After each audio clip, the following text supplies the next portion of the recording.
প্রিয় শিক্ষার্থীরা, তোমাদের নবম দশম শ্রেণীর গ্রুপ সাবজেক্টের বিষয়গুলো এম ক্লাসেস 9-10 এই চ্যানেলটিতে প্রকাশ করা হবে। সবার আগে গ্রুপ সাবজেক্টের ভিডিওগুলো পেতে এখনই আমাদের চ্যানেল এম ক্লাসেস 9-10 সাবস্ক্রাইব করো।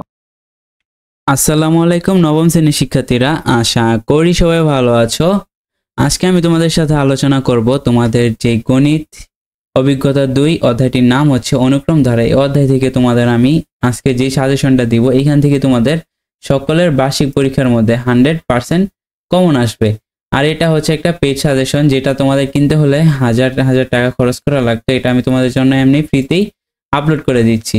এটা সবার জন্য না, এটা শুধু আমার যারা সাবস্ক্রাইব করেছো তাদের জন্যই। তারা এটার পিডিএফ লিংক পেয়ে যাবা। তাহলে চলো আমরা ভিডিওটা শুরু করি।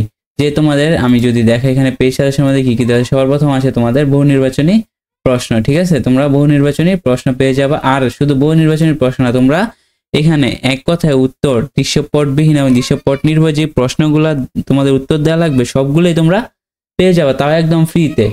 দেখো এখানে তোমাদের এমনকি তোমাদের সুবিধার জন্য এখানে কোনটা কোনটা ইম্পর্টেন্ট সেই অনুপাতে স্টার দেওয়া আছে। তোমরা এখানে স্টার দেওয়া অঙ্কগুলো যদি করো তাহলে তোমাদের বার্ষিক পরীক্ষার মধ্যে 100% কমন আসবে। আর যারা গাইড কেন নাই তারা কোনো চিন্তার কোনো কারণ নাই, তোমাদের এইটা যদি পড়ো তাহলে আমি গ্যারান্টি দিয়ে বলতে পারি তোমাদের 100% কমন পড়বে এখান থেকে। আর বিশেষ করে যে স্টার দেওয়া যেইগুলো আছে এগুলো তোমরা অবশ্যই খুব ভালোভাবে কমপ্লিট করবা। এই যে দেখো এখানে উত্তর সহ দেওয়া আছে। ঠিক আছে, তারপর আসো যে এখানে আমরা যদি দেখি এখানে মাত্র 35টা নৈবিত্তিক দেওয়া আছে অধ্যায় থেকে। এই অধ্যায় থেকে তোমরা 35টা নৈবিত্তিক পড়বা। তারপর আসো দেখো এক কথায় উত্তর কি কি আছে। যেমন সবার প্রথম এক কথা উত্তরের মধ্যে আছে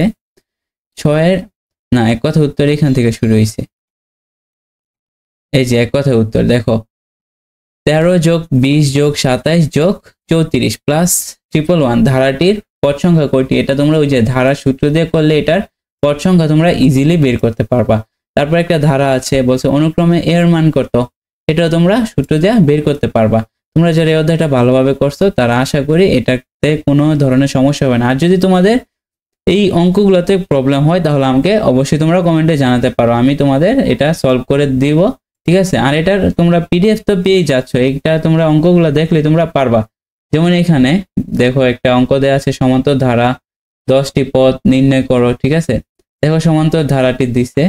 তারপর এখানে প্রথম পদ কি, a সমান 2 আর সাধারণ অন্তর d সমান কি, দ্বিতীয় পদ মাইনাস প্রথম পদ মানে সাধারণ অন্তর হচ্ছে 5। তাহলে আমরা সমান্তর ধারার সূত্র কি, an সমান a plus n minus 1 into d। পরে তোমরা মান বসায় দিলে এটার অ্যান্সার আসবো 67। ঠিক আছে, তারপর দেখো এখানে যে কয়টা অঙ্ক আছে তোমরা যদি এগুলা ভালো করে সলভ করো তাহলে তোমাদের পরীক্ষায় কমন করবে। আর এটার পিডিএফ তো তোমরা জানোই, ডিসক্রিপশন বক্স এবং কমেন্ট বক্সের মধ্যে তোমরা এটার পিডিএফ পেয়ে যাবা। ভিডিওটা ভালো লাগলে অবশ্যই বন্ধুদের সাথে শেয়ার করবা। আর আজকে এ পর্যন্তই ছিল, আল্লাহ হাফেজ।